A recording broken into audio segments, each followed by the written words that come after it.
வணக்கம். இன்று ஏப்ரல் 5ஆம் தேதி 2025.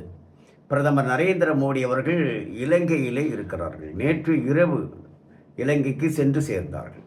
பிரதமர் நரேந்திர மோடி அவர்கள் இலங்கையை சென்று அடைவதற்கு முன்னால் அந்த இலங்கை அரசாங்கம் ஒரு செயலை செய்தது. அது என்னவென்றால், மார்ச் மாதம் 27ஆம் தேதி ஒரு 11 மீனவர்களை கைது செய்து யாழ்ப்பாணம் சிறையிலே வைத்திருந்தார்கள். 9ஆம் தேதி விசாரணை என்று முடிவு செய்யப்பட்டிருந்தது.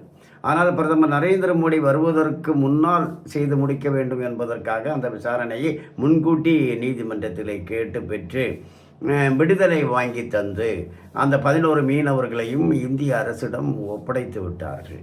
பிரதமர் போய் இறங்குவதற்கு முன்னால் அவருடைய விமானம் அங்கே லேண்ட் ஆகிறதுக்கு முன்னாடி இந்த வேலையை செய்து முடித்து பிரதமருக்கு மரியாதையாக வரவேற்பு கொடுத்தார்கள்.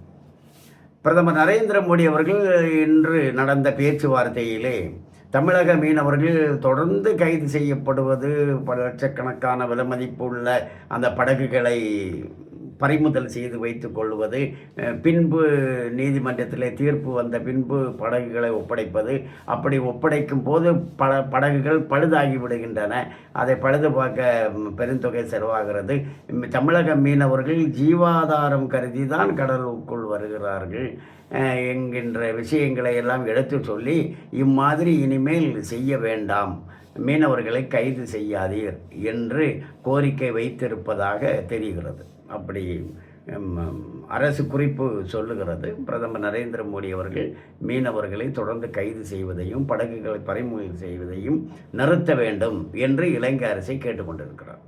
இதே பிரதமர் நரேந்திர மோடி அவர்கள் தான் 2014 பிரதமராக பொறுப்பேற்ற போது இந்த இலங்கையினுடைய அப்போதைய அதிபராக இருந்த ராஜபக்சே அவர்களை அந்த விழாவுக்கே அழைத்தார்கள். பதவியேற்பு விழாவுக்கு அழைத்து பதவியேற்பு முடிந்த பிறகு ராஜபக்சேயிடம் பேசினார்கள். என்னவென்றால், அதற்கு முன்னாடி 10 வருஷம் காங்கிரஸ் திமுக கூட்டணி ஆட்சி 2004 2014 வரைக்கும் 10 வருஷமாக ஒரு 850 மீனவர்களை மாதிரி எல்லை தாண்டி வந்துட்டாங்கன்னு சுட்டு கொண்டாங்க. 850 பேர் கொலை செய்யப்பட்டார்கள், சுட்டு கொண்டாங்க இலங்கை இராணுவம்.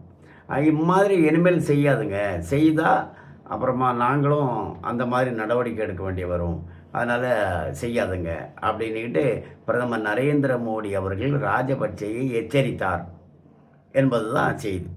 அப்படி எச்சரிக்கை விடுத்த காரணத்தினால அப்புறமா ஒரு மீனவர் கூட சுட்டு கொல்லப்படலை. அந்த அளவுக்கு அவர் சீரியஸாக சொல்லியிருக்கிறார்.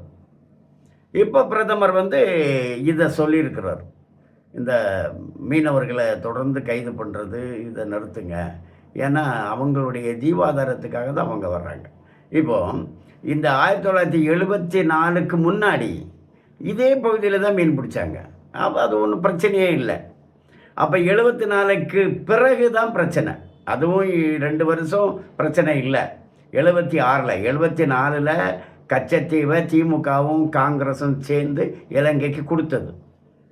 76ல் அங்கே தமிழக மீனவர்கள் அந்த கச்சத்தீவு பக்கம் போகவே கூடாது, போகலான்னு முதல்ல 74ல் கொடுக்கும்போது ஒப்பந்தத்தில் இருந்தது, அதை விலக்கி கொண்டார்கள், போகவே கூடாதுன்னுட்டு 76ல். அதன் பிறகு தான் அங்கே போனால் இவங்க கைது பண்ணுறாங்க. அப்போது திமுக தான் காரணம். இந்த 850 மீனவர்கள் சாகடிக்கப்பட்டதுக்கு திமுக காரணம்.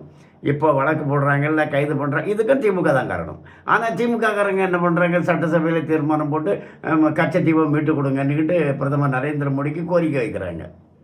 அவங்க என்ன நினைக்கிறாங்க, பிரதமர் நரேந்திர மோடி கச்சத்தீவை மீட்டு கொடுக்கறதுக்கான பேச்சுவார்த்தை நடத்துவார், அதில் மீட்கப்பட்டால் நாங்கள் சொன்னதுனால தான் மீட்டு கொடுத்தாரு அப்படின்னு சொல்லி ஓட்டு கேட்கலாம் அப்படின்னு நினைக்கிறாங்க. 850 மீனவர்களை கொண்டவங்க திமுககாரங்க, திமுகவும் காங்கிரஸும். இவங்க கொலையாளிங்க. இவங்க அது இலங்கை இராணுவம் கொலை செஞ்சதுன்னா அதுக்கு காரணம் இவங்க. இலங்கை இராணுவம் 1.5 லட்சம் தமிழர்களை கொலை செஞ்சதுக்கும் காரணம் இவங்க தான்.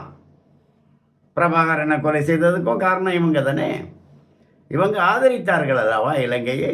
அப்படி ஒரு தமிழர் இனப்படுகொலை நடக்கும்போது மீனவர்களுடைய கொலைக்கும் திமுக தான் காரணம். ஆனால் திமுக இப்போ என்ன, திமுகன்னு சொன்னாலே ஒரு பொய் பித்தலாட்டம் தான். அவங்க என்ன நினைக்கிறாங்க, மோடி மீட்டு கொடுத்தா அதில் நம்ம பேர் வாங்கிக்கணும்னு நினைக்கிறாங்க. மோடி தான், பிரதமர் நரேந்திர மோடி தான் மீனவர்களுடைய உயிர் காத்தார். இப்போது பிரதமர் நரேந்திர மோடி அவர்கள் மீனவர்களை கைது செய்யாதீர்கள் என்று இலங்கை அரசை கேட்டுக்கொண்டிருக்கிறார். அவங்க அந்த கைது நடவடிக்கையை நிறுத்துவாங்க. கச்சத்தீவை மீட்பதற்கான முயற்சியையும் பிரதமர் நரேந்திர மோடி அவர்கள் மேற்கொள்ளுவார்கள். அது தமிழக மீனவர்களுடைய நலன் கருதி. ஆனால் திமுக இதில் ஒரு விளையாட்டு விளையாடிக்கிட்டு இருக்கு. அது அவர் போகிறதுக்கு 2 நாளைக்கு முன்னாடி தீர்மானம் போடுறாங்க பாருங்க. ஏன்னா விற்றதே இவங்க. கருணாநிதியை கண்டித்து தானே சட்டசபையில் முதல்ல தீர்மானம் போடணும். அதை போடாமல் மீட்டு கொடுங்கன்னு போடுறாங்க. வணக்கம்.